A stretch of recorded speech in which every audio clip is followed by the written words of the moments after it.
On the 25th of March, I would launch a video that would change my channel forever. The word of John would reach an entirely new level. The Pelly comparisons would come thicker and faster than ever, and my commitment issues would be exposed to more people than just my right hand, as it would take me nearly 5 months to complete the game. So I load in for a thick session of Unity, knowing I'm going to be completing these last sequences, which will take nearly 3 hours. A 3-hour gaming session, you might be thinking. That's less of a challenge than finding a member of the cast of Glee who's still alive. But when I sat down to record this, it was one of the hottest days on record in the UK, so I was sweating more than a salophiliac in a local gym. You guys are probably normal and don't know what salophilia actually is, because you haven't had crippling loneliness and searched that deep into an adult website. We need to continue taking out the men and women surrounding Jermaine so that he'll eventually be weak enough for us to take on. You know, standard video game stuff. Hairy Chest Boy makes a welcome return as he has some info on Le Peltier, our next target. And after spilling the beans, he then tries to break the bro code and flirt with our girl Elise. Like, if you're gonna try and come onto my girl, at least try and do what my ex did and keep it discreet behind my back so I have no idea what's going on. The Le Peltier assassination was now ready as Arno knew his location, and honestly I have no idea why we was assassinating him.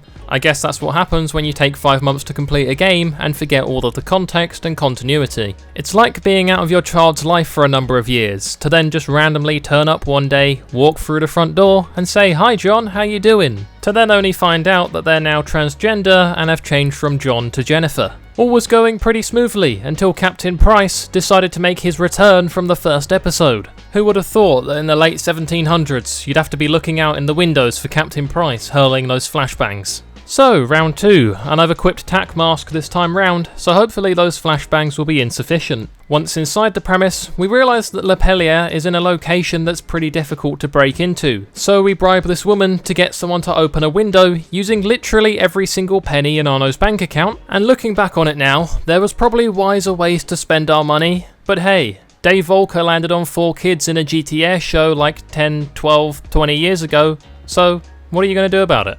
I then pull what me and the boys like to call an Agent 47 and disguise myself in the appropriate clothing for this party. Arno can literally transform into anybody he lays eyes upon, which to be honest is quite disappointing. I'd prefer if he did it the Hitman way and undressed them first, at least you get to see some genitals. However, the downside to this disguise thing is that if you try and do anything apart from walk like a normal member of society, you will transform back into your original form of being an assassin, which people seem to be kind of scared of when they realise an assassin is right next to them, but nobody seems to question how he just changed from a 40-year-old geezer into a stunning young man in a yellow overcoat. Could this be definitive proof that shape-shifting lizards do indeed exist? Arno's lizardry is a topic for another day, however, as we tackle Le Peltier with the precision of a security guard that's just seen you rub your nuts on the avocados. It's not like I didn't have the avocados' consent, he was totally cool with it. But the security guard just completely overreacted, and now I'm banned from Tesco's and Sainsbury's.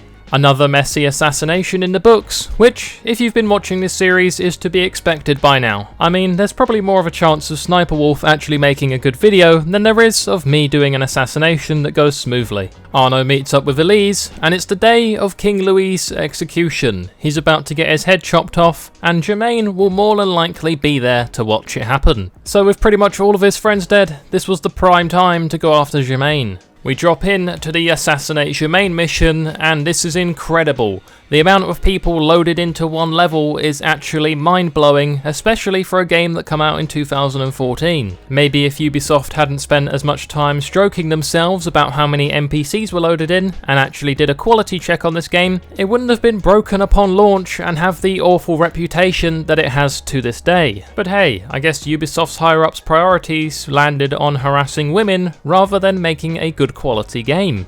We find Jermaine with a lot of ease, as he's just kind of hiding in plain sight, like an abusive stepdad that you meet at football training. He's always so nice to you, shakes your hand every time you meet him, tells you GG and that you had a good performance on the pitch. You'd never guess that behind closed doors he's drop-kicking little Jimmy. So like any good video game villain, he has eyes in the back of his head and turns around saying that he expected to see us here. Then begins to just try and justify why he's done everything he's done to lead to this moment, and I don't know if I can just judge sexual tension wrong, but it feels like he was kind of coming onto me. He didn't actually say or do anything that would suggest that, but I just had this underlying feeling. Maybe it was the romantic setting of a king's beheading, or it was this sleek yellow hood. I couldn't quite put my finger on it, but something was making him in the trouser region go from 6 o'clock to 12. King Louis's head then gets turned into a football, so I guess Arno and Germain will be the team captains tonight after a few drinks at the pub, so get your shooting boots on boys, it's 11 aside tonight. Germain then gets his boys to surround me so that he can escape, but here comes Elise, a full 2 minutes too late. If you would have been here slightly earlier, she could have just taken out Germain herself, and there would have been no need for all this drama. She tells Arno to go after Germain, but he refuses to leave her side, which in turn makes her very angry, because, you know, women. If he had have left her to die and chased after Germain, she would have been angry. If he stays with her and doesn't go after Germain, she's also angry. You can't win. Germain had gotten away, and Arno had ruined his one opportunity that he had to assassinate him.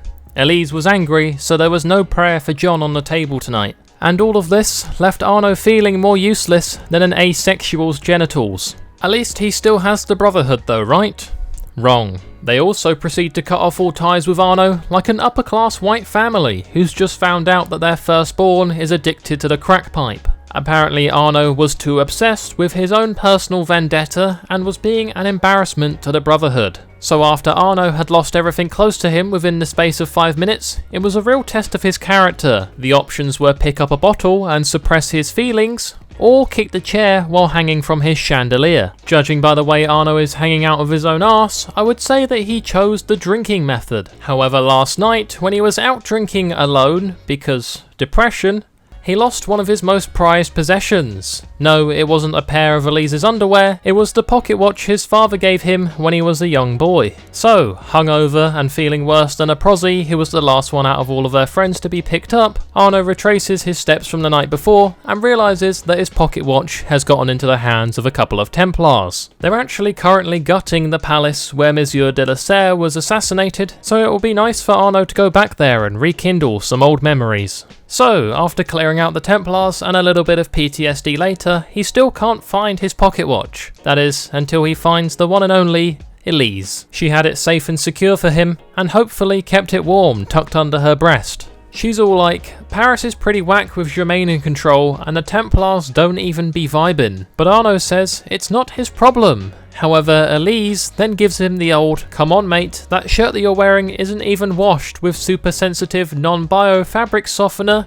Wouldn't you rather be wearing those assassin garments? And to that, Arno's just like, yeah, fair enough, good point. I'll see you in a little bit, gotta take care of some other business first. And by take care of business, he didn't mean a risky fap in the palace. It was actually just finally time for us to assassinate Big Hat Boy. I suppose he needed a practice assassination first before going after Big Boy Germain. It's like my general rule of thumb for sleeping with women. If you've been out of the game for a while, you don't go straight in for a 9 or 10 out of 10. You first have to go for the 2s, the 3s and the 4s to really prep yourself and get ready. I don't know if this tactic actually works, as I haven't yet moved past my right hand, but hey, it's decent advice I hear. Admittedly, this was one of the harder assassinations I'd faced so far. That was until I remembered I had the OP ability of turning into whoever I wanted. If this was an ability in real life, the first thing I'd do is look down and see what kind of size penis they had. Not because I enjoy looking at other males' penises or something, I'm just curious. You know, just look at the normal things like, what length is it? What way does it bend? What colour is the head? And do they also have genital warts and a suspicious lump on their ballsack? Anyway, what I'm trying to get at is that this ability is just OP, because I make my way to Big Hat Boy and hit him with a solid one right in the jugular. The locals and revolutionaries in Paris didn't seem to be too pleased with this. What do you want? You were calling for Big Hat Boy to be gone, now he gets assassinated right in front of your eyes, blood spilling on your face, and all of a sudden, you're scared? That's just not how it works. Sometimes, you've got to get your hands a little bit dirty in order to prove your point. Like a few months ago, I was having an argument with my girlfriend, because I want to have a child, but she said she's not putting her body through that. So I said, it's not even that bad, and she said, prove it. So naturally, I got the operation, now identify as a female, and I'm in my second trimester. Slight overkill to win the argument? Yes. But will I prove myself right? Yes. Big Hat Boy out the way and dealt with, Arno and Elise then had to do a bit of extensive research to find where exactly Germain was. This involved a little bit of planting evidence, and then also invading a guy's house, shooting him in the ear, forcing him to give us the answers. This was really it now. The assassination of Germain was on. He was hiding out in his big boy temple. It had no weak spots, nothing we could leverage. Just entrances and guards that we had to power through. On my last assassination as Arno, I could have tried to take it stealthy and do what I tried to do on every other assassination. But instead, I just decided to fully embrace my all-out style with Arno, where he looked like he'd had 6 E's at pre-drinks and was ready to tussle. No guard was safe and nothing was secure. If there was even such as a pigeon in Arno's way, it was getting volleyed in the forehead. So we tore through the guards, and it was somewhat a lot easier than what I was expecting. That was until I got to the top and realised this is the moment we're going to take out Germain. However, pretty unexpectedly, he whipped out that Thor sword that we saw make an appearance in episode 1, and naturally Arno was pretty confused. He then just disappeared down into the catacombs. Arno obviously had no idea what was going on, as this was the late 1700s. Mashed potatoes had only just come about 20 years earlier. So how do you think he'd react to someone teleporting and shooting 20,000 volts out of the end of a sword? He tries to ruin Arno's plans for tonight by taking out Elise with the sword, and although you can enjoy a night of prayer to John with a dead corpse, it's just a lot harder. We then just had to use our assassin skills to the best of our abilities and keep on attacking Germain over and over and over again when he wasn't expecting it. And when we went for the final blow, well, Germain just kind of exploded in a cloud of electricity, leaving Arno trapped underneath some rubble, with Elise spotting her opportunity to finally take out Germain. And well, that's when it happened, boys. The thing we'd been fearing the most.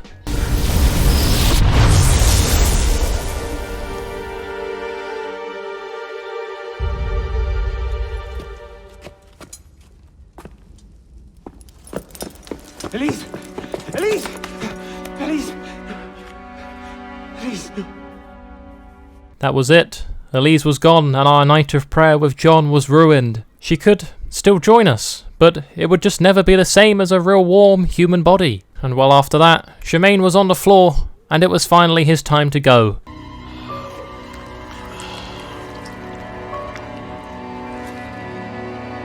Germain, in the weird Assassin's Creed dimension that happens after you assassinate someone, tries to explain his reasonings to us. But nothing would be a good excuse. When you take away Arno's simping abilities for Elise, that's when you destroy everything. Arno had got his wish. Germain was dead. The Templar Order was very weakened, and Paris could maybe return to some sort of normality. But at what cost did this all happen?